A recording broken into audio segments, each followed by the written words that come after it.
So this video of Japanese multiplication has been going around for a little while, and even though I would be really surprised to learn that it had anything to do with actual Japanese people, it's interesting to look at how we can take a multiplication problem and turn it into a counting problem that we can solve visually. And if you think about it, for most people, for most of human history, that would be really useful, because learning your multiplication facts was not super high on your priority list if you were, say, a 14th century European farmer who was trying not to starve to death or die of the plague. But you still had to multiply things once in a while. So it'd be nice to have an algorithm that lets you do it just by counting, kind of as a rule of thumb, even if you didn't understand the actual math. But we can take a look at why it works. First of all, notice that if I wanted to multiply, say, 4 times 2, I could represent 4 with lines or sticks or whatever, and then cross that with 2 more, and if I count up those intersections, there are 8 in there. So what this picture really represents is the multiplication fact, 4 times 2 equals 8. Except I don't have to remember it, it's right there in front of me. When we move this into the context of a larger problem, you can see where it really helps if you don't know your facts. So I'll represent 21 with 2 sticks for the tens and 1 for the ones, and then 13 with 1 and then 3. You'll notice that this really isn't much different from the way we write things in numerals. That 2 in 21, for example, isn't really a 2, it's a 20. And those 2 lines on the left aren't really 2 lines, they're 2 lines of 10 each. We can color code them and make it a little bit simpler to keep track of. So there are the 10s and the 1s. Well, let's see how this stacks up against our kind of normal multiplication.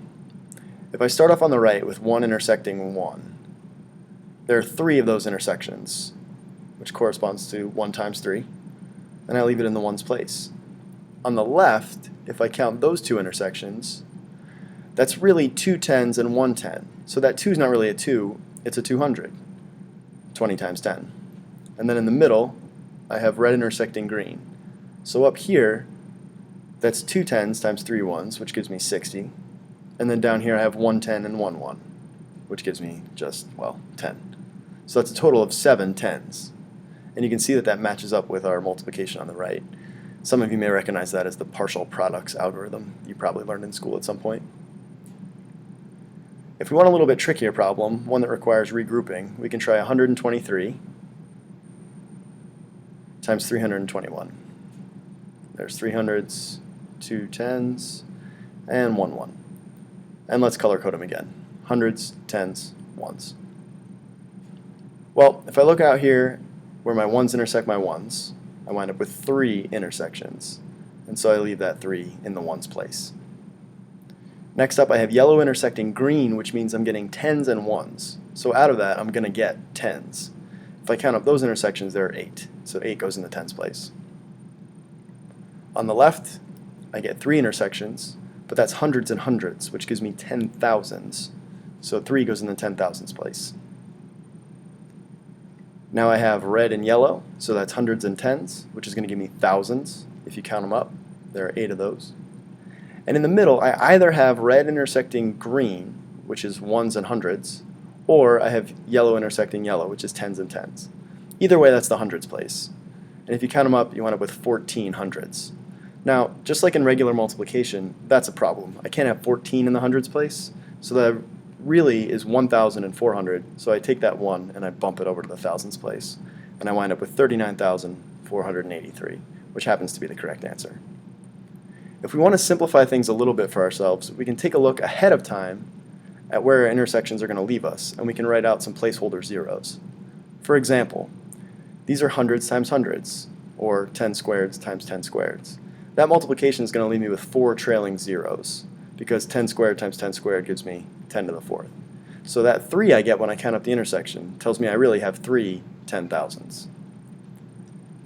In the next space over, now I have 10 squareds intersecting with just 10s. So again, that's going to give me 3 zeros, because 10 squared times 10 to the 1st is 10 to the 3rd.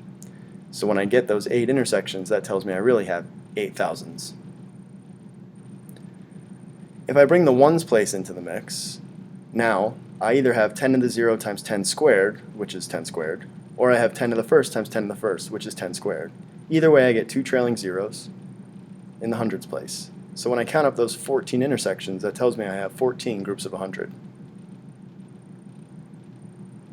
Now I have yellow and green, which is my tens place and my ones place, which is going to leave me with one trailing 0, or 10 to the first. There are 8 of those, so I have 8 tens, or 80. And finally, my lonely ones, intersecting ones, I'm going to have no trailing zeros, so those 3 that I get just go at the end. Now when I add them up, I get the same result as I did before, 39,483. Well, let's go back to that first problem. To really appreciate why this might be useful if you don't know your multiplication facts, we have to pretend like we don't know our multiplication facts. And for most of you, that's probably really hard. So a nice trick is to try doing it in a different base. Because if you're like me, you don't know your base 6 multiplication facts, but you can count in base 6. In base 10, when we get up to 9, we put a 0 and we move one place over. So now we're going to try it in base 6, and we're going to get to 5, and then we'll start with a 0 and move 1 over in our place value. So 21 is just 3 3 in base 6. You can kind of verify that 2 10s and 1 1 are the same as 3 6s and 3 1s. And then 13, which is 1 10 and 3 1s, is also 2 6s and 1 1.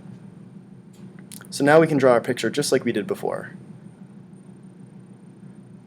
3 in the 6's place and 3 in the 1's place, 2 in the 6's place, and 1 in the 1's place. And again, let's color code it to keep track. Now, when I look over here, this is my 6's place intersecting with my 6's place, which in base 6 is just 10, or 1 0. So I'm going to leave myself with 2 trailing zeros, just like before, which is 10 in base 6 squared. So now I count out my intersections, remembering that I'm counting in base 6. So that's 1, 2, 3, 4, 5, 1 0. So I have 1 0 groups of 10 squared. My middle intersection, now I'm bringing the ones place into play. So this is going to leave me with 1 trailing 0, or 10 to the first in base 6. And I count those again, remembering that I have to roll over at 5. So I have 1, 2, 3, 4, 5, 1 0, 1 1, 1 2, 1 3.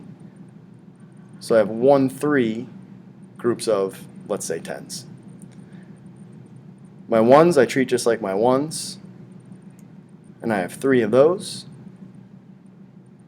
And when I add those up, you can see that I get 1,133, or really 1133 in base 6, which is true.